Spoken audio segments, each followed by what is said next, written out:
Hello and welcome to देसी पटाखा। मैं हूं आराधना आपके साथ। क्या होंगे आज अनिल कपूर के मुद्दे, किन मुद्दों पर बात करेंगे वीकेंड के वार में अनिल कपूर। देखिए, एलिमिनेशन तो डबल होना ही होना है। इसके अलावा हम शुरुआत करते हैं अदनान का लवकेश को सपोर्ट करना। नॉमिनेशन का टास्क आप सभी को याद होगा। आप लवकेश को काहे सपोर्ट कर रहे थे? उसी दौरान एज शेमिंग करना सना मकबूल का, रणवीर का, बुढ़े जैसी आंखें, उस पर भी मुद्दा बनेगा। सना मकबूल को फिर से लपेटे मिलेंगे। और यहाँ पर अरमान और अदनान की भी लड़ाई हुई थी, जहां पर अरमान ने यह कहा था तू तो बाहर सड़कों पर पिटा था, लड़कियों के को कहां कहां लेकर जाता था, सब पता है। अदनान ने कहा था तेरे ऊपर बाहर केस चल रहे हैं, उसने कहा मैं फिर भी देख ले, तेरे सामने शो में खड़ा हूं, पाड़ ले क्या पाड़ेगा। ठीक है, तो ये सारे मुद्दे जो नॉमिनेशन के टास्क के दौरान हुए थे, ये सब उठाए जाने चाहिए। लेकिन इसके अलावा इस टास्क के बाद सई केतन राव का एंग्री यंग मैन बनना और इस बात का मुद्दा बनाना कि मेरी माँ को गाली दे दी। मानते हैं, माँ के लिए, पिता के लिए, बहन के लिए। बहन बोला ना मैंने, यस। तो सई केतन राव, आपने पहले लवकेश कटारिया को बहन की गाली दी, उसके बाद उसने माँ की दी। पहली बात तो माँ और बहन को लाते क्यों हो यार? When two men are fighting, एक दूसरे को गाली दो ना, माँ बहन बीच में से कहाँ आ गई? खैर, शुरुआत किसने की?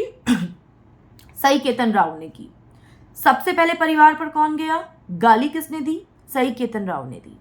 उसके बाद यहाँ पर यह मुद्दा भी उठाना चाहिए कि सई को पुश करने वाला लड़ाई के लिए अरमान था और सई केतन राव इसी बिग बॉस के घर में बीते हफ्ते ये बोलता हुआ नजर आया था कि इस घर के अंदर मुझसे कोई अगले हफ्ते पिट जाएगा। तो इसका मतलब आप प्लानिंग के साथ ये गेम खेल रहे थे।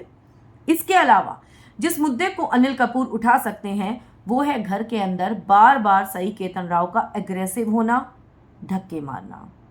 लवकेश को मारा, अदनान ने सई केतन को मारा था, लेकिन पहले जो शुरुआत की थी, विशाल को जो धक्का मारा था वो सई केतन ने मारा था। सई केतन में अग्रेशन हद से ज़्यादा है और इसका मुद्दा उठना चाहिए। उसके बाद जो अदनान और लवकेश की लड़ाई हुई, जब ब्लॉग शूट करते हुए ये लड़ाई हुई, तो यहाँ पर जो धक्का मारा था पहले वो अदनान ने मारा था।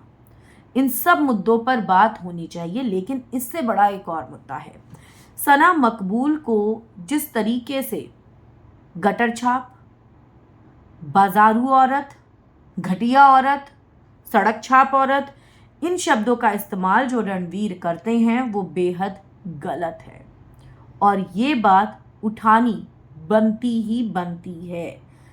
एक औरत के कैरेक्टर के ऊपर बिग बॉस के घर के अंदर कोई कंटेस्टेंट जा रहा है, सलमान होता तो इस बात को ज़रूर उठाता। मेकर्स को ये बात उठानी ही चाहिए। अनिल कपूर को ये मुद्दा उठाना चाहिए ही चाहिए। बीते हफ्ते घर के अंदर बहुत रायता फैला है, बहुत रायता फैला है। अब ऐसे में इस रायते को कितना समेट पाते हैं अनिल कपूर, कितना सही का साथ देख पाते हैं, क्योंकि यहाँ पर मुझे ऐसा लग रहा है कि कहीं ना कहीं फिर से वही सना मकबूल की क्लास लगेगी। रणवीर शौरी को फिर से कुछ नहीं बोला जाएगा, लवकेश को फिर से सुनाया जाएगा। लेकिन इसी बात पर याद आया कि इस बार वीकेंड के वार में घर पर आ रहे हैं दो खास मेहमान, फैजू और एल्विश यादव। दोनों घर के अंदर एंटर होंगे और अदनान और लवकेश को सपोर्ट करेंगे। I really want to see Armaan's face जब एल्विश एंटर होगा।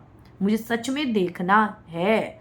वो बार बार कटारिया को एल्विश का मैनेजर कहता है, लेकिन देखना होगा जब घर के अंदर अरमान के सामने एल्विश होगा, how will he react. What's your reaction to it? आपको क्या लगता है किस मुद्दे पर होनी चाहिए बात? आप मुझे कमेंट्स में ज़रूर लिखकर बताएं। वीडियो को लाइक और शेयर करना आप ना भूलें।